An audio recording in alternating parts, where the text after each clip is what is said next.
All right, today, for many kids, now some of you have not gone back yet, but for many kids, today is the start of a new school year, and that can bring a lot of emotions that we've been talking really for the past few weeks about anxiety, fear, frustration, excitement, happiness, all of it.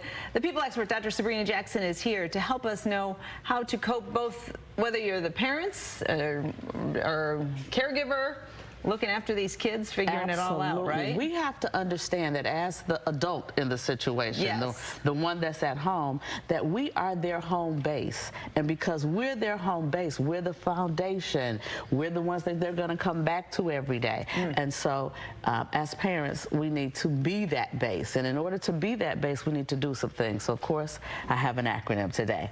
And the acronym is BASE. And so the B, you have to believe in your child or in your children, because it starts with you. If your energy is, you didn't do good last year, so you're not going to do good this year.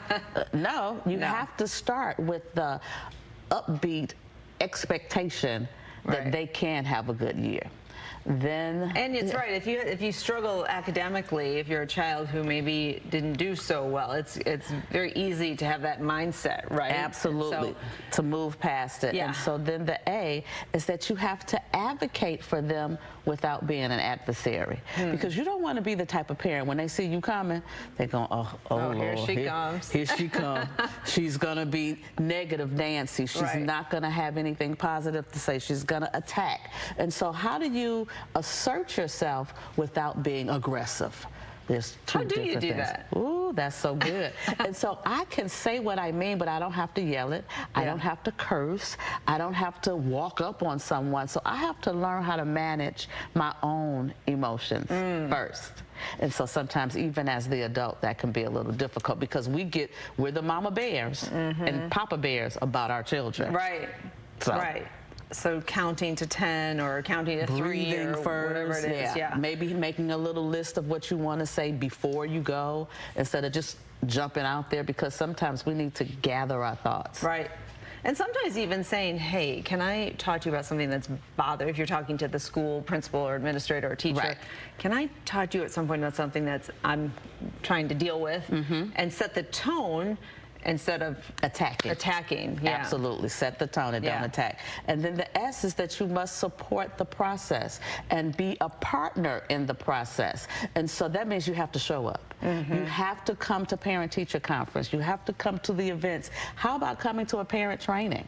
Because all schools have them, and so often we don't show up. And so they've taken the time to look at what our needs are in the school, what our needs are academically. And as the partner, you need to know what they're doing, because once you know what you're working with, you know how to work it. And so I know that when my son was in school, there were things that he was doing that I didn't know nothing about. But I went so that I could at least have the language. I knew how to support. I knew the right questions to ask, because I was present. Yeah, absolutely. And schools make that time available to you, whether it's curriculum night or these special parent sessions that they have.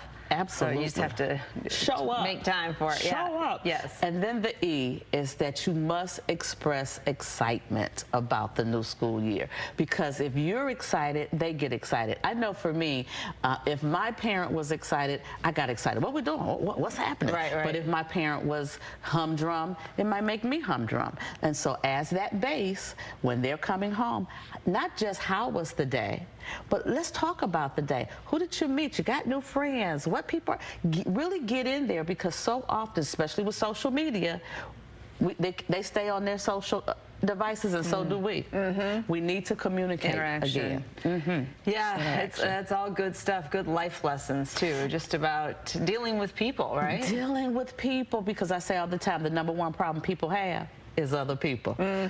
So you have to learn how to navigate those relationships, whether you're the student, whether you're the teacher, and whether you're the parent. We all are in this thing together. We don't do it by ourselves. And so we have to learn how to navigate our relationships. And as parents, you're navigating different children. When you have more than one children, you know this, they're different. And so some children need more hugs and compassion and words of affirmation, but some children need need to know, let's come up with a contest. Let's do something competitive, because I like competition. Some kids really like reading and information and research. So if you know what you're working with, then you know how to work it. Yeah, that's great. Yeah, that's great advice. Good stuff, Dr. Sabrina. Thank you. Thank you. And you can find Dr. Sabrina Jackson on social media. SabrinaJackson.com is the website.